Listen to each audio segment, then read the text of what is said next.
A yellow-haired boy of about 19 was lying on the bed and looking at the ceiling with his glassy blue eyes. His eyes expressed absolutely nothing, they were like the eyes of a doll, just as lifeless. His aristocratic, handsome face is adorned with 3 stripes on each cheek, making him look like a fox. His face, like his eyes, did not express anything, only indifference. This guy's name is Naruto Uzumaki, the hero of the 5 nations, the new god of shinobi, the prince of the once great Uzumaki clan, etc. From a once cheerful guy, he became like a doll that does not express anything but indifference. He became like this after his return from 1.5 years of travel. No one knows what happened to him and what caused this change. Friends, Sensei and Tsunade, who is like a grandmother to him, tried to find out what happened to him, but the answer was always silence. From this they concluded that what happened broke the guy. Naruto lay on the bed and thought about the meaning of life. He does not know what he should live for. He has no family, nor a loved one, only one creature keeps him in this life, the fox that was sealed in him at his birth, the one who became like a brother. Kurama may grumble at Naruto, but he has become attached to him. This guy managed to rid him of hatred and become his first friend. Our hero was brought out of his thoughts by a knock on the door. Naruto got up from the bed with displeasure and muttered irritably under his breath as he walked towards the door. Opening the door, he saw an Bijuu wearing an owl mask. "Naruto-san, Hokage-sama is calling for you," Bijuu said as soon as the door opened. "Okay," he answered unhappily, because he didn't want to go anywhere. In principle, he went outside once every few weeks, and then only for food. Naruto was about to close the door, but an Umbu stopped him. "What else?" "Hokage-sama asked me to tidy myself up." Seeing the guy's irritated face, the Bijuu hurried to leave. He did not want to repeat the fate of his comrades, who were sent to the hospital for several weeks, and all because they did not leave at the right moment. "What does she want?" the guy thought irritably, slamming the door. "Who knows? But I'm tired of watching you turn into a vegetable. It's time to forget and move on. It's been more than half a year. I know how much has passed without you. We closed this topic." Naruto made it clear that he was not going to talk about it anymore. Kurama snorted in displeasure and broke the mental connection. Naruto went to the shower. He could use a warm shower, and also tidy himself up a bit, because to put it mildly, he doesn't look very good.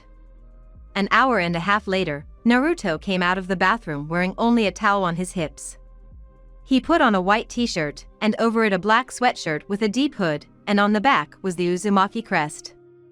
Black high sandals and pants of the same color. Pulling his hood over his head, Naruto walked towards the residence. The journey took almost half an hour. Along the way he did not pay any attention, not even to his friends who recognized him and came up to talk, and he simply ignored them. Knocking on the door of the Hokage's office, he heard "Come in."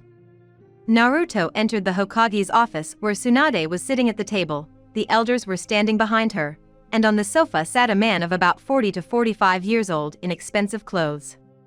"Why did you call?" The guy decided not to keep me waiting and asked right away, without even saying hello. There was not a single emotion in his voice. "You could be more polite," Tsunade breathed out resignedly. "What happened to you? You don't even call me Bachan. How I miss the old Naruto. The cheerful, happy guy, not this fucking doll," the girl thought. "You didn't answer the question," the guy said irritably. "Okay, I won't beat around the bush. Naruto Uzumaki, you're getting married in a month. Your bride is called. Why don't you go somewhere? Like, fuck off and as far away as possible. I don't intend to accidentally get married," the guy said coldly, with a hint of a growl.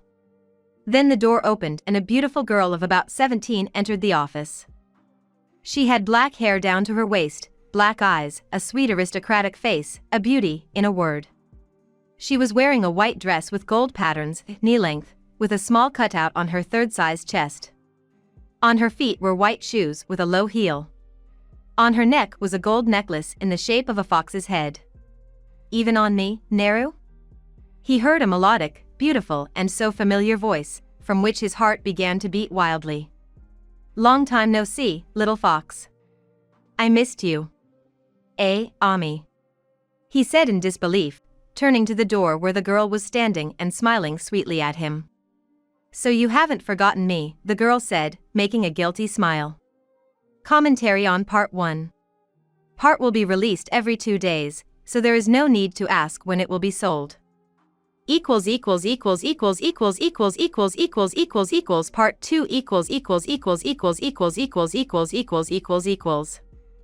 Flashback. More than a month has passed since the end of the war. Naruto has managed to rethink a lot during this time. He finally realized that Sasuke was never his friend. Kurama's arguments were not without this: a true friend will never betray you or try to kill you. He also realized that he never loved Sakura. And how can you love her anyway? She is a two-faced hypocrite who only cares about her happiness, and she is not very good-looking either. Kurama told him to give Hinata a chance, but Naruto was against it. Yes, she was beautiful and kind, but she was not his. He knew about her feelings for him since the academy, but he did not show it. It is better to pretend to be a fool who does not understand anything than to explain to someone that his feelings are not mutual. Naruto wanted to fulfill the wish of his beloved late mother, namely, to find a girl like her. And Naruto himself liked girls with character, and not like Hinata, who if you tell her to do something, she will do it without thinking. And she will not raise her hand against her husband for his mistakes, she will endure like a rag. That's how she was raised, as a submissive wife. After much thought, Naruto finally decided to go on a journey. He doesn't need to complete missions to feed himself. As a thank you, all countries gave him several million. Now he has more than 1 billion Rio in his account. But that's not all. When he turns 20, he will be given his inheritance, and it is not small. After all, he is the heir to a great clan, which was the richest, and Minato himself was not poor. As a hero of the Third World War, he received a large sum, and he was Hokage for 2 years. So he will have enough money for his entire life, and his stream will remain for several centuries. Have you finally made up your mind? His friend asked mentally. Yes, we're leaving tomorrow. But we need to warn Grandma. Naruto answered, packing his things. After packing his things, Naruto went to the residence to warn his adopted grandmother that he would be away from the village for a while. Hello, Bachan. He smiled at her, but the smile immediately disappeared from his face, since there were 2 vile elders in the office. Hello, did you want something? She looked at him with gratitude in her eyes. For an hour now they have been hanging noodles on her ears that the weapon of the village should marry their granddaughter. Arguing that this way, he will become attached to the village. But Tsunade is not a fool. She understands that this is how they want to have control over him and appropriate all his inheritance and wealth. I'm leaving the village. For how long, I don't know, the guy presented her with a fait accompli. You can't leave the village, the nasty old woman shouted. And why is that, Naruto asked mockingly, raising one eyebrow. Silence in response. They didn't know what to answer if they said the weapon of the village should be in the village. That would be suicide. They remembered what he did to those from the council who said that he should give all the money and inheritance to the council, since he is the weapon of the village, and he is not supposed to have an inheritance, and such a sum. Those fools were never seen again. Naruto himself dealt with some at the council, and Tsunade executed some. Well, how did she execute them? She just hit them with all her might, and they never got up again. These old men from the council seem to have forgotten who saved the village, and then the whole world. If he kills them, then nothing will happen to him. So they declare him a Nunakin. So what? He'll go to another village where they'll accept him without question, and Konoha will be in, let's say it like it is, in the ass. All countries will break the treaty with them, and then they can destroy them. I see you have nothing to answer, Uzumaki chuckled. By Bachan, all right if I don't forget. And when are you leaving? The Hokage asked with a sigh. Tomorrow at dawn. Okay, she nodded and also went home early so as not to hear these old pains in the ass. Naruto left the residence to buy everything he needed, food, and finally new clothes. Kurama had been mumbling all day to finally buy normal clothes. So he had packed his things in vain. In Kurama's humble opinion, his clothes were like those for clowns. He decided to change his overalls for black pants and a white shirt with rolled-up sleeves, and the Uzumaki crest on his back. Now in Konoha only he has a crest. He demanded to remove the crest of his clan from the vests of Chunin and Jonin at one meeting. Gritting his teeth, Hayashi Hyuga and the elders had to agree, because everyone at the council supported him. He also decided to grow his hair to his waist. Kurama told him to do this. In his words, "You are not Uzumaki if you do not own Fuin, and you do not have long hair." Since then he has been diligently studying Fuin. Fortunately, Kurama knew Fuin at a sufficient level, thanks to the fact that he was sealed in 2 masters of Fuin. In a month, he trained well in Fuin, but he is still very, very far from the master. Now Naruto can put up weak barriers, and seal things in a spatial pocket on his hand and in a scroll. The next morning Naruto woke up very early, took water procedures and had breakfast. After breakfast he cleaned up after himself. After the war for some reason he could not stand a mess in the room, or anywhere for that matter.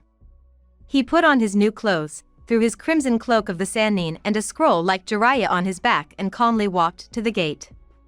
Konoha was still asleep, the streets were empty, after all it wasn't even 5 in the morning. His entire graduating class was standing at the gates, except for Sasuke who had left a week ago, Sensei and Tsunade with Shizune. "What are you doing here so early?" Uzumaki asked, approaching them. "We decided to see you off when we can see you again," Shikamaru said, yawning and almost falling asleep. "You really managed to wake up so early?" Naruto asked mockingly. "How can I sleep here?" Nara answered in the same lazy manner and nodded towards Ino. "I see, thanks for coming, but I have to go." He chuckled. "Just try not to write. And be careful," and so I asked Grandpa to make another one. Tsunade pulled a green crystal on a chain from her pocket and put it on her grandson's neck, after which she kissed him on the forehead, and then hugged him like a bear. Naruto, through the pain, also hugged his granny. "Thanks, Granny. I definitely won't lose this one," he said and barely got out of her embrace, but immediately found himself in others, namely Ino. "Be careful, little fool, and come back soon, it will be boring without you," she said. "I can't promise anything, and good luck with Sai." He said the last words so that only the girl could hear him, making her blush a little. "So T. Yeah, I wish you happiness," he said quietly, moving away from the girl. "Thank you," she smiled. "That's it, stop being so affectionate. I want to get back to bed as soon as possible." Nara yawned. And immediately got a slap on the back of the head from Ino. They said goodbye like that for a few more minutes, and Naruto turned to Hinata at the end. "It's time for you to forget about your childhood crush and move on." He then simply turned and walked away, ignoring Hyuga's sobbing behind him, as she had been made to understand that there would never be anything between them. "Where to first, Ku?" Naruto asked. "Let's go to Uzushio, you'll see your homeland and learn Fuin there," suggested the fox. "So to Uzushio. Do you remember where the island is and how to get there?" The guy agreed and asked. "Of course I remember, head northeast," snorted the fox. Equals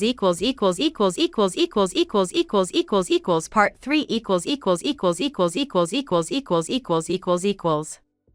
Within a week, Naruto calmly walked to the port city he needed. Bandits and Nuknin wanted to attack him, but, as expected, they did not pose any danger. Those who recognized the war hero immediately fled. But there were also brave ones who thought that the hero's strength was just a myth, or a tale of old people. Such brave ones are already feeding the worms. Having reached the place where, according to Kurama, there should be a bridge that connects the continent and the island, Naruto saw nothing, only stones and rocks. "So where is he?" the guy asked, looking around. "Do you see that slab on the shore?" "Well, run your blood over it," Kurama answered. Naruto didn't answer, he just walked up to the slab that was hidden between the stones. Naruto bit his finger and dropped blood on it. After the blood was on the slab, it glowed scarlet and his eyes fell on the ruins of a huge bridge, I would say gigantic. The bridge was all in the bushes, and there were strange patterns on the columns. They were all united by spirals, the clan's coat of arms. Wow, a bridge. You can't even see the end of it. How did they even build it? Naruto said in shock. Coming to his senses, he walked along the ruins of the bridge. An ordinary civilian would not have been able to walk along it, because in some places a part of the bridge was missing, in others it was sunken, or in general there were only fragments for several tens of meters. The journey to the island took almost 10 hours. The bridge was truly enormous, more than 500 kilometers long and 15 meters wide. When Naruto was several dozen kilometers away from the shore of the island, whirlpools began to appear. With each kilometer, the whirlpools became larger and stronger. Already at the island itself, the whirlpools were so large that they could easily swallow the largest ships or even Bijuu, and it was not a fact that they would be able to get out. The island was so huge that it seemed like a continent. To get to its territory, Naruto had to prove that he was an Uzumaki with blood. The island was truly beautiful, greenery, forests, animals everywhere, but one big but there were no people. Seeing a path, Naruto walked along it. Along the way, he noticed different animals and old shinobi uniforms that belonged to Kiri, Kumo, and Iwa. If Naruto were an idiot like the Uchiha, he would rush to avenge the clan, but the question is why? Well, he will destroy everyone, and then what? As sad as it is, they will never return, but the clan can be revived, and then its descendants will be able to revive their homeland. You think correctly, boy. The clan can be revived with Fuga. Kurama spoke up.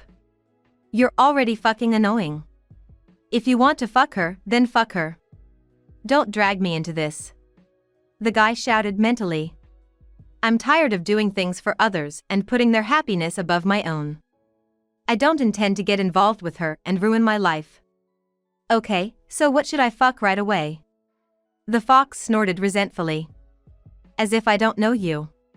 The guy chuckled. We'll find a way for you to come out of me and you'll fuck whoever you want and as much as you want. The guy said sarcastically. Go to hell, the fox snorted and cut off the connection.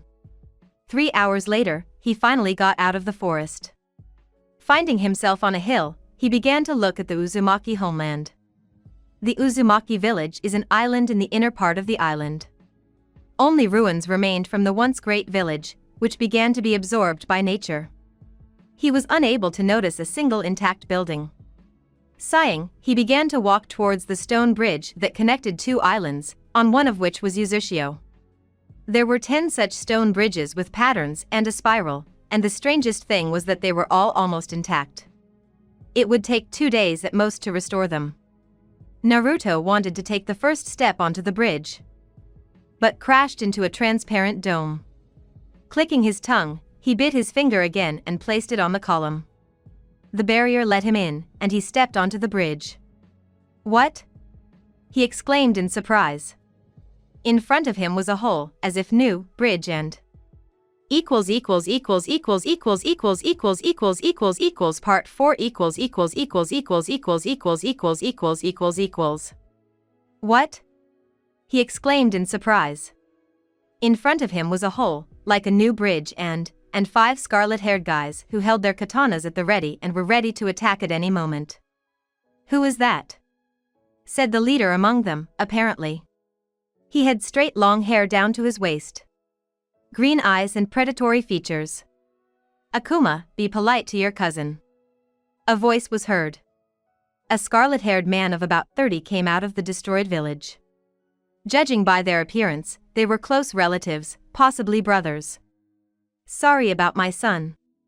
I'm glad to see my nephew. Naruto just stood there and blinked his eyes. For the first time he didn't know what to say. And in general, he was knocked out of this world when he saw 5 scarlet-haired people, and when he heard the words of this man, his jaw dropped.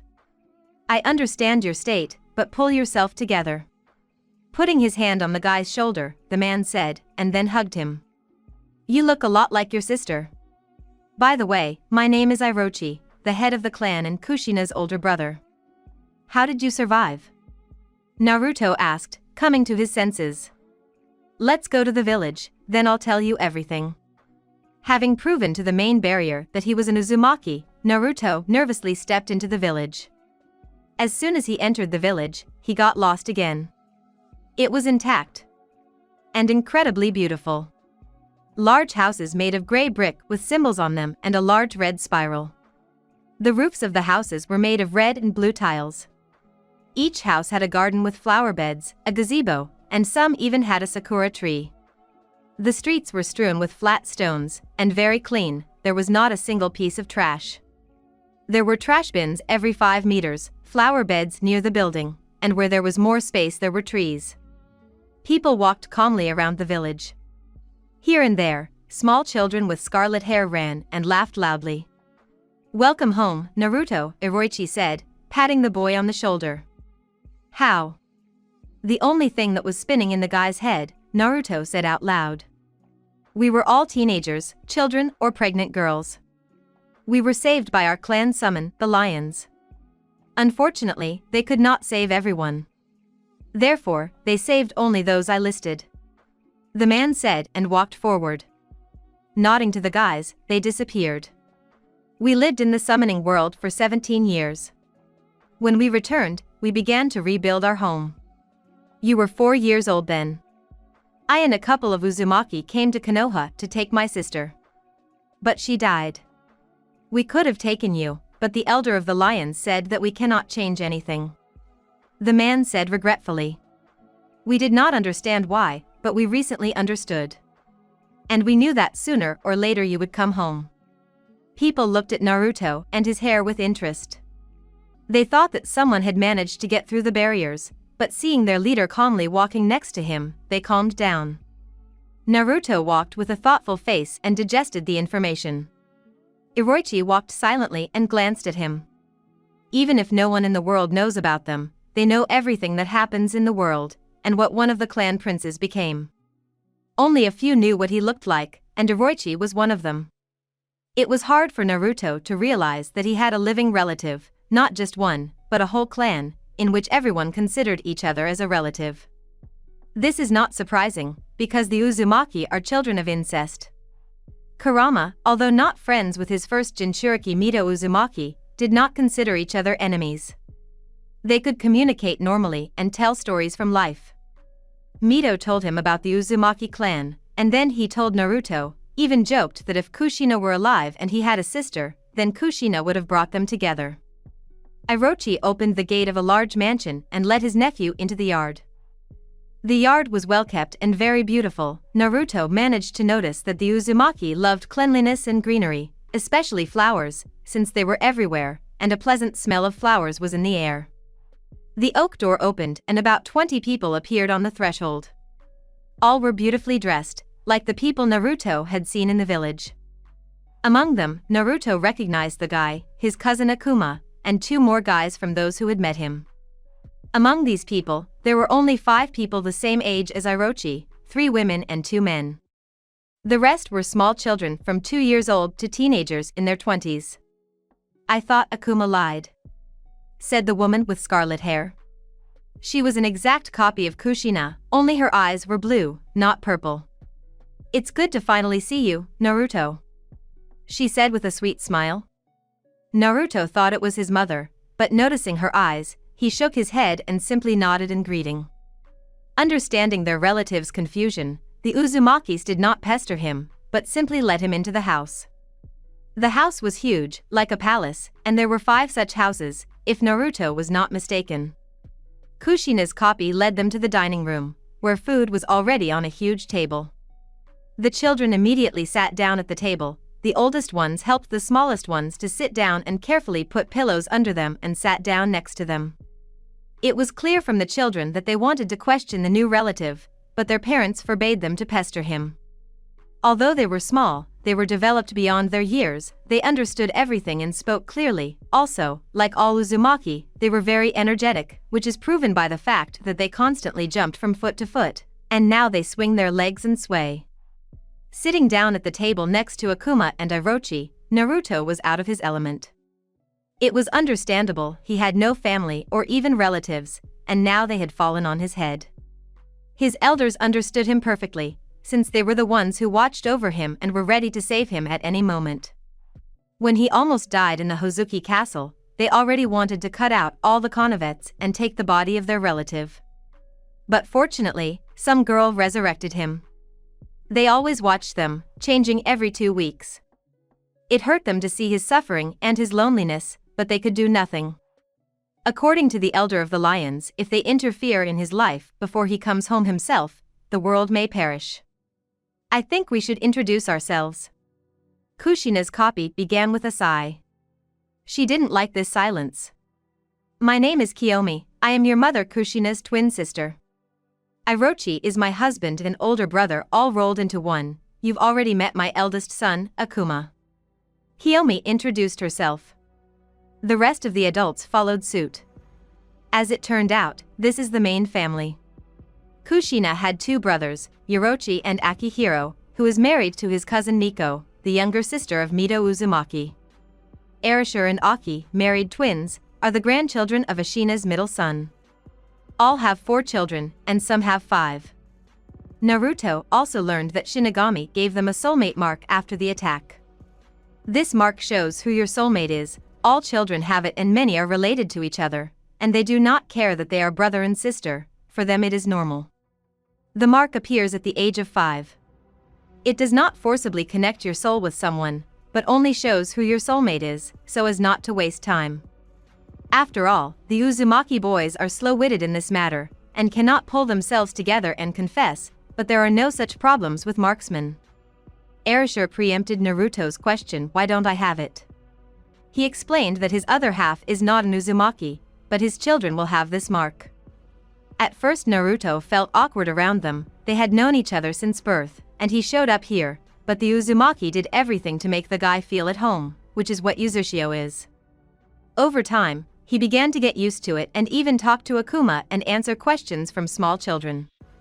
Part 5 Are you staying with us? Or will you stay in your own mansion? Kiyomi asked after they finished dinner. Her voice held the hope that he would agree to stay with them. She wanted to get to know her nephew as best she could. Orochi told the family about him, what he had become and how he had lived. It was painful for her, as well as for the other members of the main family who knew about him, to hear about his childhood. I don't know, the guy answered honestly. Then you'll stay with us, Kiyomi decided for him and smiled at him. They're definitely sisters, Kurama chuckled in his subconscious. Naruto lived with his relatives for a year. Already a day after his appearance in the village, every resident knew who he was. Having learned his story, the Uzumaki began to respect him. Many children wanted to become his student, among them were his cousins. Now at least 5 children can create Rasengan. Naruto didn't sit on a level place, with the help of relatives he studied Fuin, and thanks to his cousin he mastered the katana quite well. Now he can fight back in Kenjutsu against a swordsman of the mist, not the strongest, like Mangetsu and Kisame, but still. Learning Fuin was very difficult. Uzumaki children begin to learn at the age of 5, and he began to study the basics, spatial pocket and sealing scrolls, only at 17, which made itself felt during training. Sensei was understanding, but still Kiyomi hit him on the head, just for motivation, and it helped. Who wants to get hit on the head with a rolling pin? Kurama constantly laughs at him when he makes a mistake in the seal, and gets hit on the head by his aunt. Even 6-year-olds can seal things in a spatial pocket or scroll, so Naruto puffed over the Fuin all day long so that his cousin Kaori and some others would stop laughing at him. She already knows how to put up C-rank barriers, and she's 10 years old. After 3 months, Naruto was already making progress and stopped getting hit on the head, but his cousin did not stop mocking him. She even sometimes deliberately distracted him so that he would make a mistake for which he would then get hit on the head by Kiyomi. In a word, this girl is a devil in a skirt. What is strange is that she does not have a soulmate mark, and she became quite close friends with Kurama and together they came up with plans on how to mock Naruto. Yes, with the help of Naruto's relatives, he managed to release his friend. Big deal, a fox would live with them, but no. Kurama had a surprise. This fox can take human form. In human form, he looks like Uzumaki, the same scarlet hair and slightly pale skin. Kurama looks 15 years old, he would look 30, but even after he united with Yen Kurama again, he still remained 15 years old, in appearance. He also has small ears and 9 tails, which he can remove, and you can't tell him apart from an ordinary person. Kiyomi is not very happy to see her daughter interacting so nicely with this fox. She sees how her daughter and Kurama look at each other, and the prospect of having grandsons and granddaughters with ears and a tail appeals to her, but as a mother, she cannot allow some bastard to climb into her daughter's panties. So she also started hitting him on the head. And his older brother and father hit him. Because of this, Kurama, when they are at home, is constantly in the seal of his friend, and on the street he goes out and walks with a girl. Naruto just shook his head at his friend's childish and lovelorn behavior. No one would believe that the terrible Kyubi fell in love with a 10-year-old little devil. And the feelings were mutual. Kaori willingly accepted offers to go out or make fun of Naruto, or the rest of the family. So a year passed. Naruto studied Fuin and trained children, and Kurama constantly walked with the girl, and together they mocked Naruto. The girl's parents and brother accepted that this bastard would be Kaori's husband and stopped beating him. Relatives knew that Naruto wanted to go on a journey. They did not want to let him go again, but they understand that it is necessary. On the journey he will be able to find his soulmate, and then they will return home together. Kaori, having learned that her Kuramushka and cousin were going on a journey, wanted to too, but her parents did not let her go, and Kurama did not want to take her and expose her to danger. But why? The girl shouted at Kurama once again. They are now standing at the village gates and saying goodbye.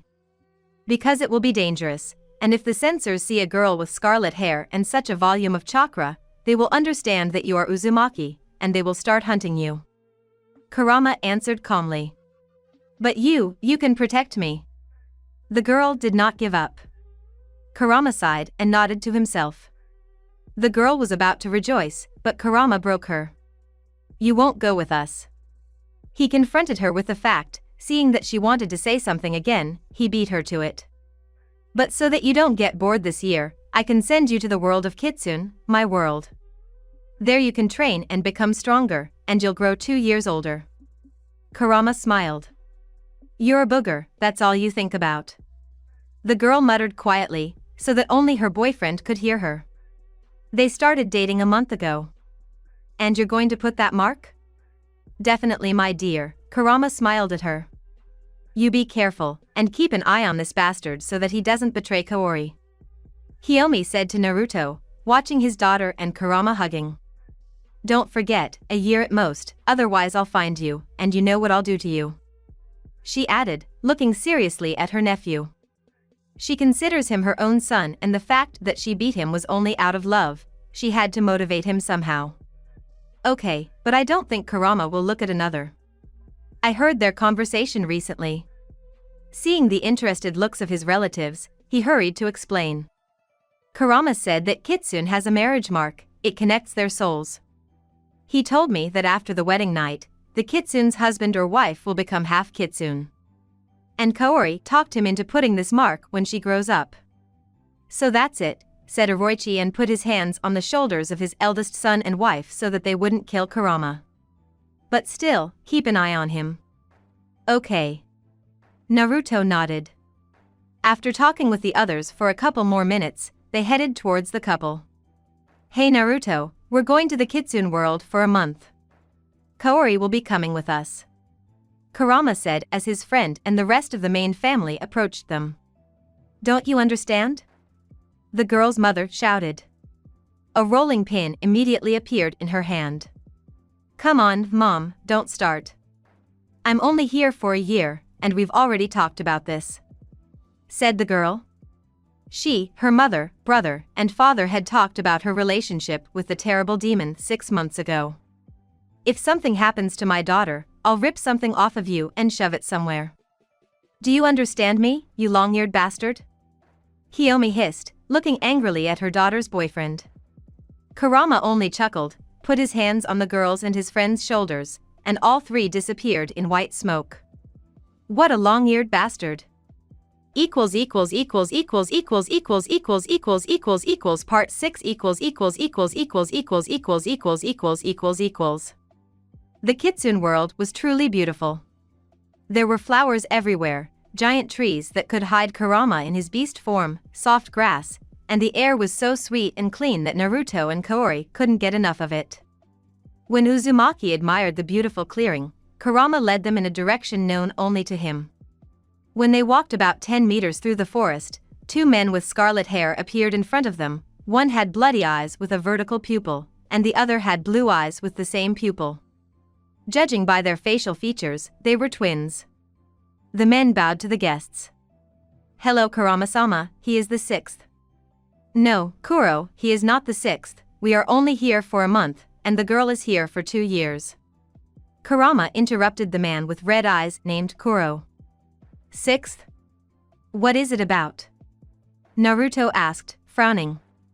"You see, there are many worlds, some are dying, and some are just being born." Kurama began. Naruto frowned even more at his friend's words. The Kitsune world is one for all worlds. And Kitsune had only 5 summoners. "So I'll be the sixth?" Kaori asked.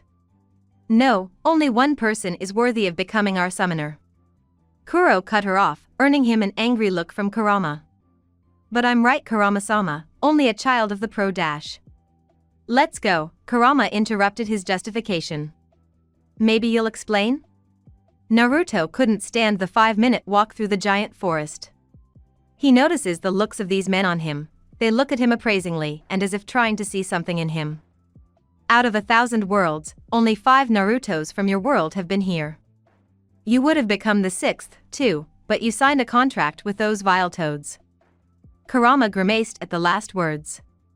"If you weren't such a stubborn idiot and would have immediately spat on your pride then." "What? You forgot our first meeting? You didn't want to understand me, you demanded chakra. You know, I changed my mind, you wouldn't have become the 6th, you're not worthy of becoming one." Kurama said, looking angrily at his friend. Naruto had nothing to say, because it was true, he demanded chakra. "So you know, all the Kyuubi know from the very beginning that you are the child of prophecy.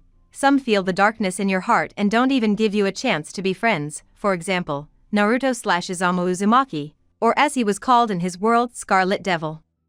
For the sake of Kaguya and saving the clan, he destroyed everything in his path. His own father died at his hands, although he was still an asshole. Jiraiya, Tsunade, Kakashi, he even used his asshole brother as a pawn." Kurama paused for a moment and continued.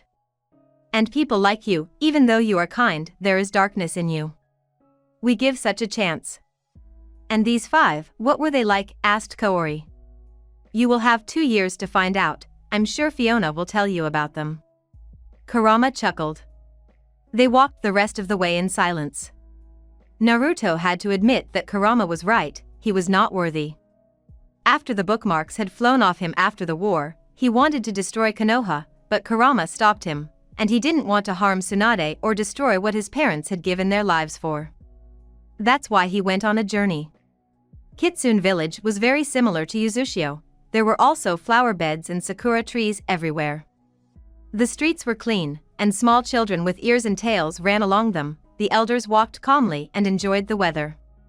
When they saw their master, everyone bowed, and when they saw Naruto and Kaori, they looked at them with interest. In the large hall, in the corners, there were 5 statues of foxes in armor and holding katanas. On the throne sat an old man with white hair, he looked to be about 70 years old. Behind him stood a statue of Kurama. "Hello Kurama-sama, you brought him here a bit late," the old man with blue eyes and 8 tails greeted his master. "You're jumping to conclusions again, Kyo." Kurama chuckled. "The 2 of us for a month, and she for 2 years. I hope you'll train her well, without the Kitsune mode of course." Kurama added. "I see. Kimi was right after all, you are partial to little girls." The old man said quietly to himself. Kurama heard him, but waved his hand. "Okay, Kiro and Kuro will start training her tomorrow." Naruto and Kurama lived in this wonderful world for a month. In the real world only 2 weeks passed. During this month Naruto also trained, mainly Katanu. Kitsune had very interesting techniques that he liked. He also learned everything about those 5, and finally became convinced that he really was not worthy of becoming the 6th. He met a wonderful old woman named Fiona. This woman knew everything about these 5. She could be said to be their mother and grandmother while they were in their world. Even though Naruto wasn't the 6th, she cared for him and Kaori like they were her grandchildren. Naruto, seeing the clothes his copies from other worlds wore, also wanted the clothes Fiona made for him. Now he wears a battle kimono, or haori, black pants, and kitsune sandals, the kind of sandals worn during clan wars. After saying goodbye and leaving Kaori to Fiona and the granddaughter of the 5th Naruto, Kurama and Naruto left the kitsune world. Part 7 Naruto and Kurama appeared in a forest near a port city in the Land of Fire.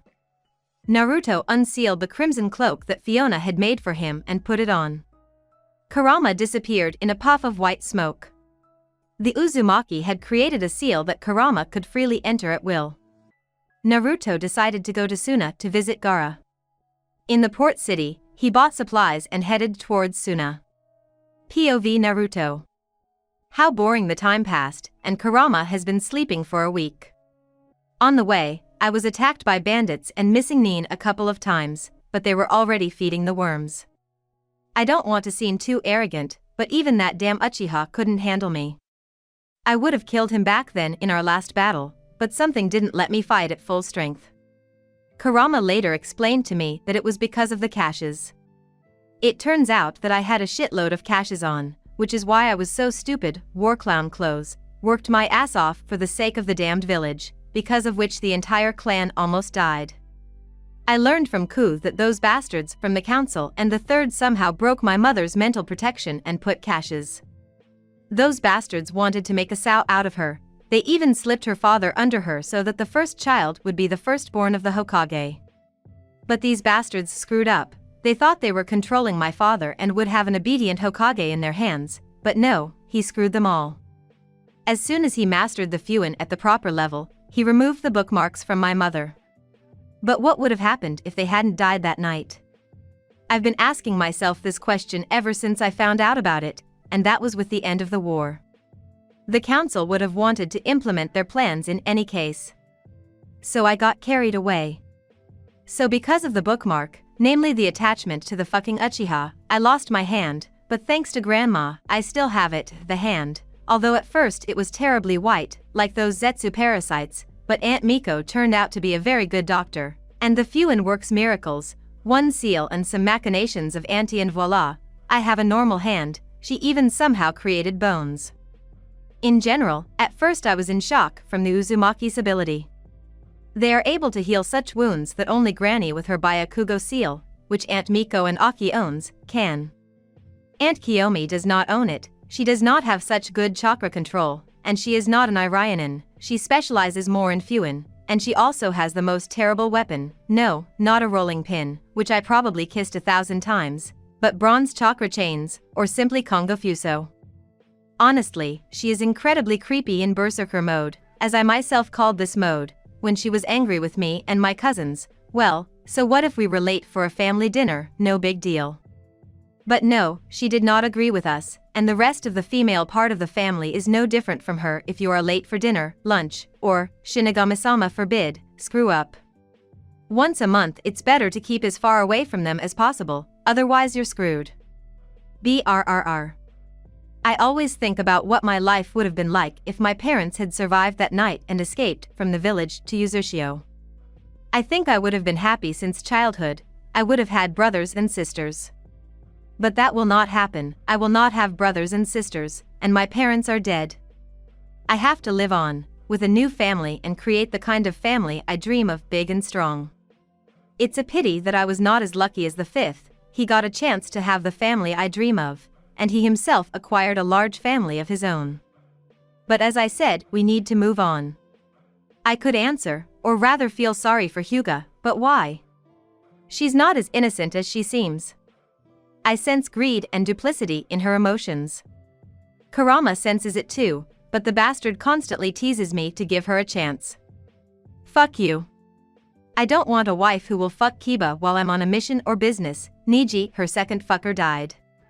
She'll find another one anyway. I wonder, did she force Niji to fuck her? Or did he himself? We'll never know.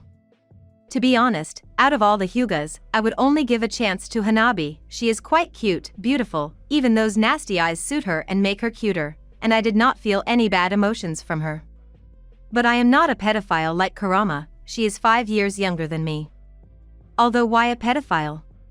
He does not climb into Kaori's panties, and if he did, then he is done for, either Kaori's parents and brother will finish him off, or me. Yes, let this devil, like the others, mock me, no, not in a bad way like beating me, or others, they just did dirty tricks to me so that later I would get it from Aunt Kiyomi. But I love these devils, don't think anything like that, I love them like sisters, and I would kill Kurama myself if he offended her. And she herself was the first to kiss him and the first to make contact, that is, to develop a relationship. In general, the Uzumaki girls are still devils, I suffered so much from my cousins, and this long-eared bastard helped them mock me. But I must admit, if the cousins were older and they did not already have their other halves, I would not be against a relationship with one of them, or maybe two, but no, better one, otherwise they will kill me. And I have nothing against the other Uzumaki girls, they are all beauties with a fighting character, so what if they hit you on the head for a mistake, but you will become better. As for me, my aunt beat me for mistakes in Fuin, but thanks to this I became a master of a rank, but I need to improve. I think after I return to Uzushio with my other half, I will continue training. And they do not beat you on the head for no reason, yes, those same days happen once a month, but they can be understood. Speaking of my soulmate, I'm thinking about going to that village, like Nagashiko, or whatever it's called. There's a beautiful girl there, just to my taste, a brunette. I don't care about the color of her eyes, the main thing is that they're not disgusting like Hyuga's. So, her name is Shizuka, and if I defeat her again, she's obliged to become my wife. Of course, I wouldn't force her to marry me or rape me.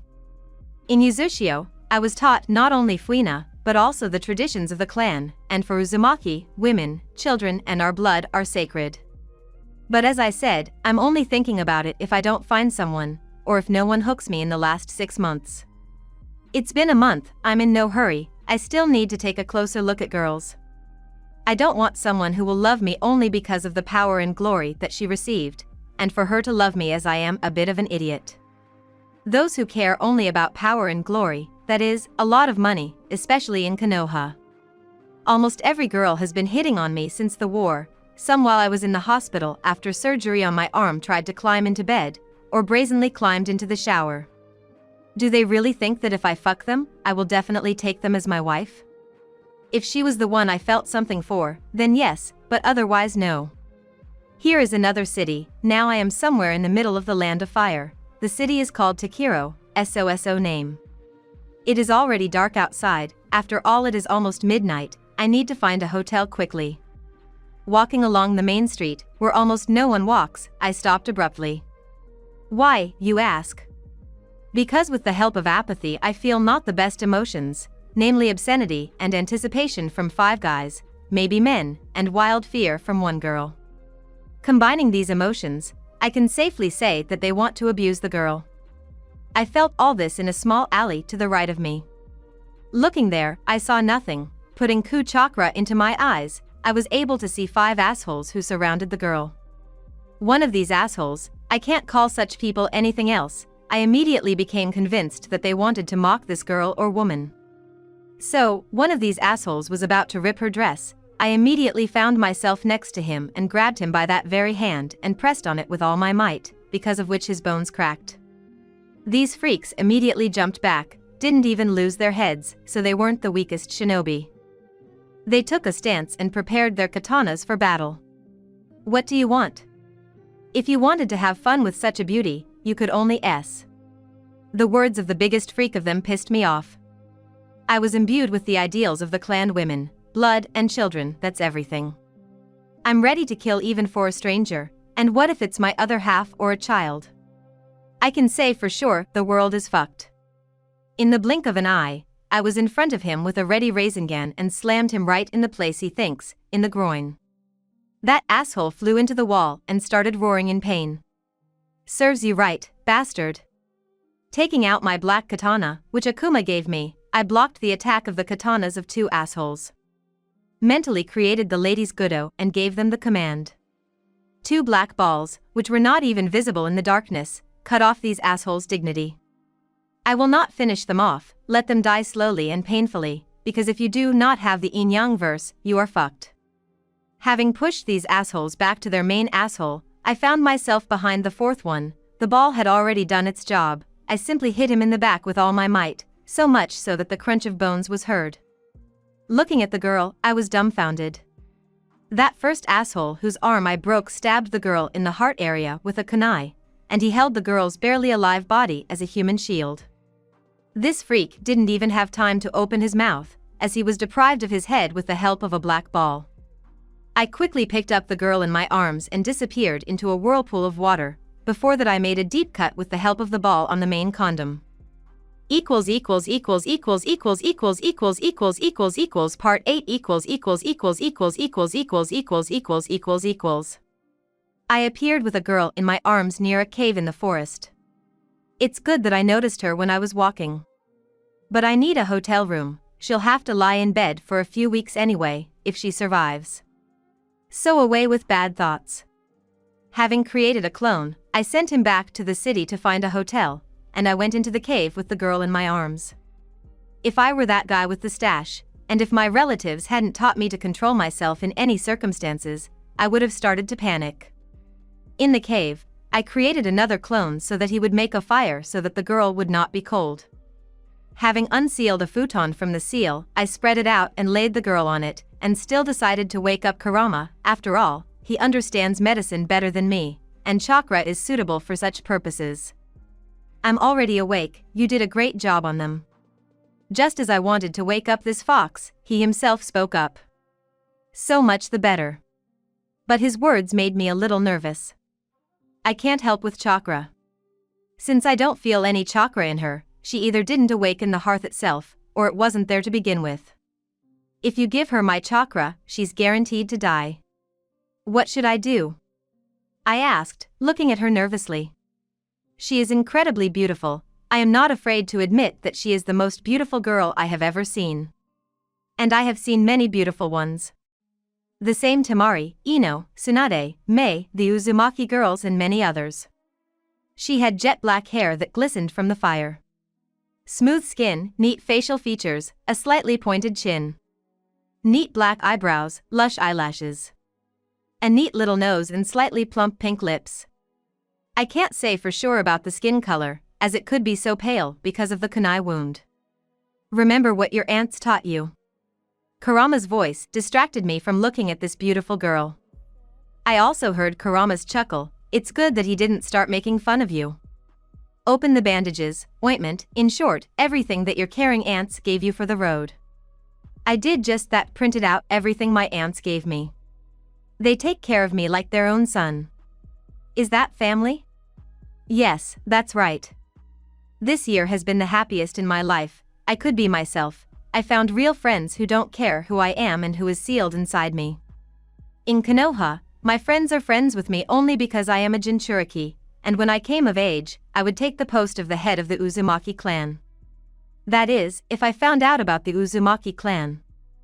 But with the arrival of Granny Tsunade as Hokage, I noticed that they began to talk to me more and be friends. Apparently, their parents told them to be friends with me, understanding that Granny would tell me everything when the law ceased to apply, and that was when I was 18. In Uzushio, I made friends with many people, and not only with my cousins, but also with the rest of the Uzumaki. At first, I thought that they wanted to communicate with me because I was a member of the main family, but no. They don't care who you are, the main thing for them is what kind of person you are, and they can easily kick you out of the main family if you don't treat the rest of the Uzumaki with respect. Also, you can get into the main family, let's say, an ordinary Uzumaki. To do this, you need to work hard so that you are equal in strength to a member of the main family. Although this does not give you anything, because all Uzumaki are equal, only members of the main family have some privileges, for example, a personal squad. At first I thought that the Uzumaki were like the Hyuga, but no, unlike the Hyuga, the main Uzumaki family does not use their clan members as pawns and slaves. In Yuzushio, there are currently 2 candidates who can become part of the main family, and with them their families. The first is a 15-year-old boy named Koshi. He is very strong for his age. If you judge by someone, he is on par with Kakashi, and this is not weak. Besides, the boy has the potential to awaken the Kongo Fuso chains. Therefore, his uncle Erasure persistently trains him. The second is a 16-year-old girl named Asaka. This girl is a real devil in a skirt when angry. If you anger her, you're fucked. I myself saw how her soulmate, Akuma, almost died at her hand. She will become a member of the main family anyway, but she wants to achieve this herself, which she does well. She has already awakened the Kongo Fuso chains. Now she is studying medicine and Byakugo with her future mother-in-law. Although many girls have Kongo Fuso chains, she has 6 of them and gold ones are stronger than the same bronze ones. By the way, she often helped me with Fuin without Kiyomi noticing, for which I am very grateful to her. Asaka, in fact, you can already pass the exam and join the main family, but you need to wait until you come of age, and for Uzumaki it is at 21. But by that time she will probably be Akuma's wife. So, something went wrong with me. Well, I definitely won't need a scalpel, some scissors, a saw. What did they give me? Am I Orochimaru? Why the hell do I need a saw, a hammer, and other crap?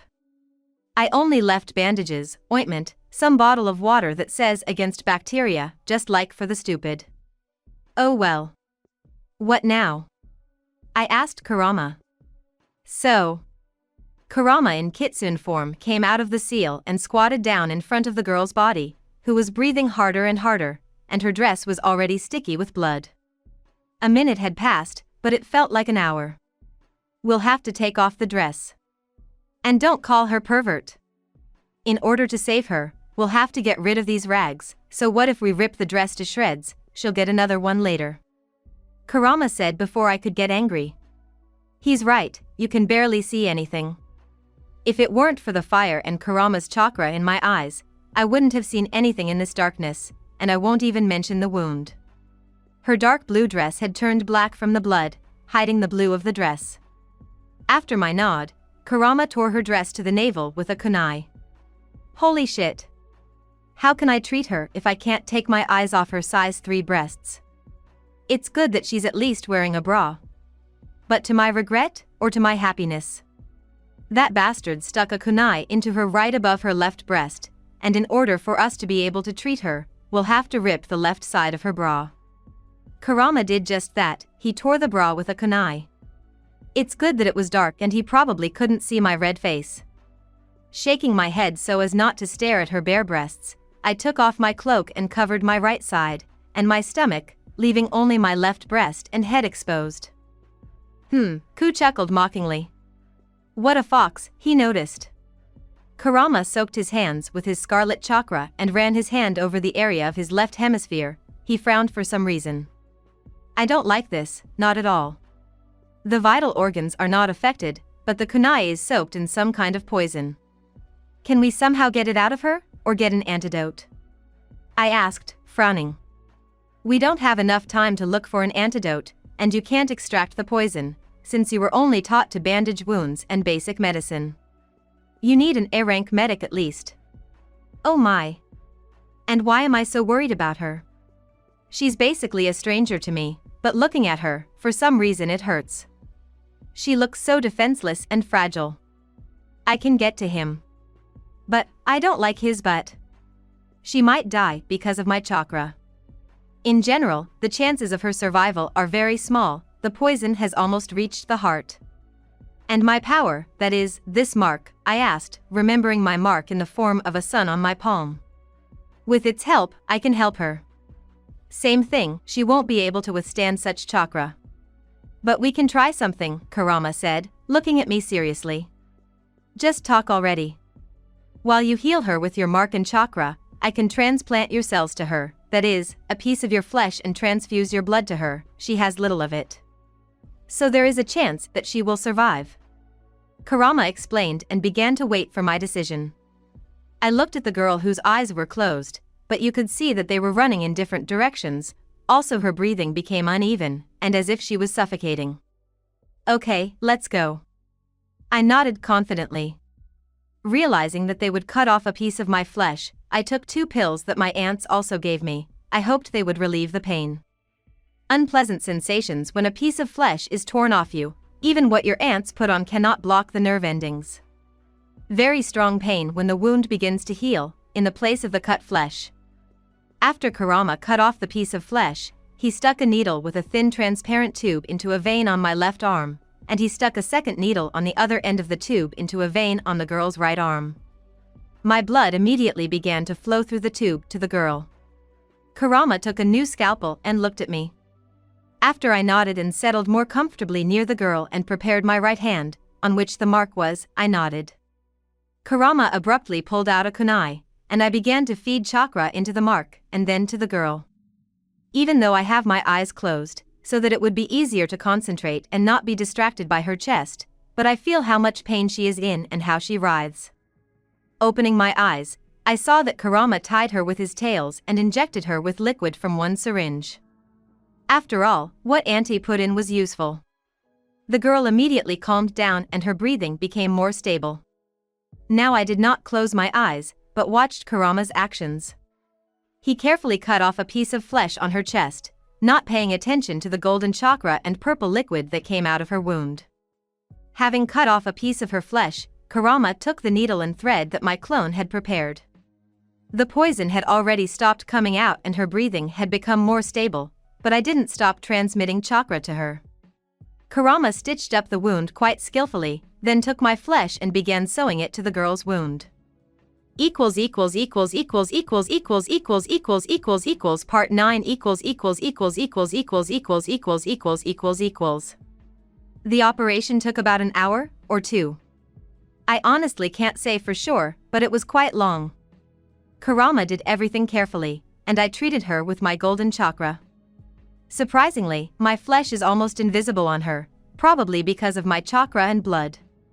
I must say that I was already starting to feel dizzy from losing so much blood. If I remember correctly, Aunt Aki said that when you lose 1, or about 1 liter of blood, your head starts to spin.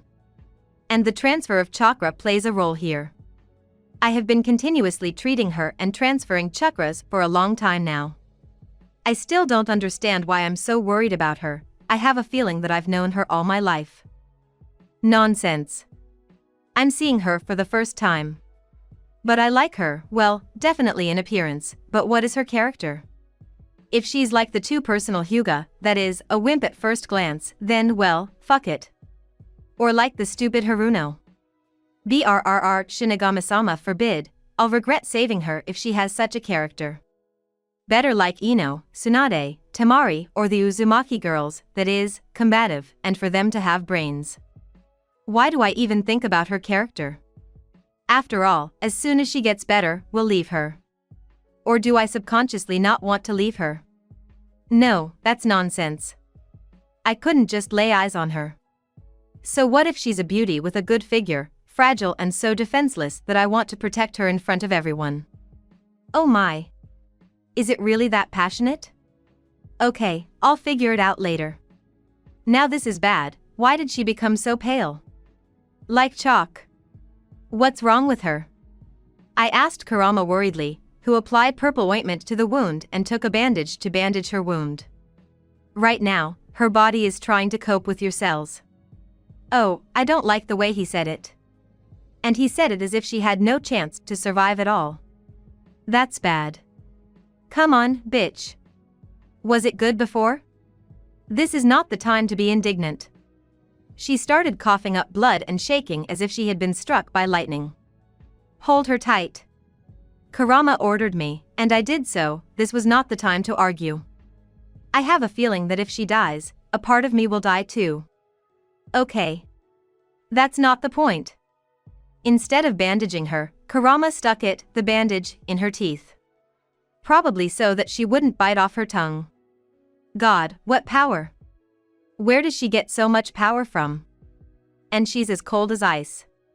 My hands are freezing, she's so cold. We need hot, or at least warm water, Kurama said, frowning. I was about to use the Suetun technique and heat up the water ball with Katan, but the clone I said to find the hotel dissipated. I created another one, which immediately dissipated, transmitting the order to the clone in the hotel. Apparently, Kurama understood me without words and quickly sealed everything and evaporated into my seal. I took the girl in my arms and disappeared into a whirlpool of water. I moved straight to our room. The clone was already filling the bathtub with warm water. I put the trembling girl into the warm water without thinking. She stopped shaking so much, but she was still shaking a lot, and the blood that started coming from her nose and ears doesn't really calm me down. The water is gradually turning scarlet because of the blood, but there's nothing you can do about it, everything depends on her. And I want her to survive. Realizing that this water temperature is not enough, I put my left hand in the water, and with my right hand I held her head above the water. I started to feed Katona chakra into my left hand. Kitsune is something special in the fire element, not everyone has it, but nevertheless. Kurama taught me how to properly control this element. I can burn an enemy even when touching them in taijutsu. But that's not the point now. I heated the water with Katona chakra. It was almost like boiling water, but it was still shaking. I'm not going to risk raising the water temperature, I'll boil it. In order to relieve her pain and stop the bleeding, after all, my blood is not endless. I already see stars before my eyes, so I concentrated and began to treat her with the basic technique of Irionin. But it should still at least slightly reduce her pain and stop the bleeding. After another hour, I realized that if I continued to give her my blood, I would faint, and in that case I would not help her in any way, and Kurama, the bastard, for some reason did not answer. Having first pulled the needle out of her vein, I quickly healed her wound so that the blood would not flow. I did a similar operation on myself. After another 10 minutes, I got the idea to try to transfer a little bit of natural chakra to her, just a grain, so that she wouldn't turn into a toad and a stone. For 3 fucking hours I transferred my natural chakra to her. Sen chakra was effective and she felt, a little, but better. I always transferred only a grain to her. And then waited until the Sen chakra left her body, and continued the same for 3 hours. Honestly, I don't have any more strength. Yes, I have a lot of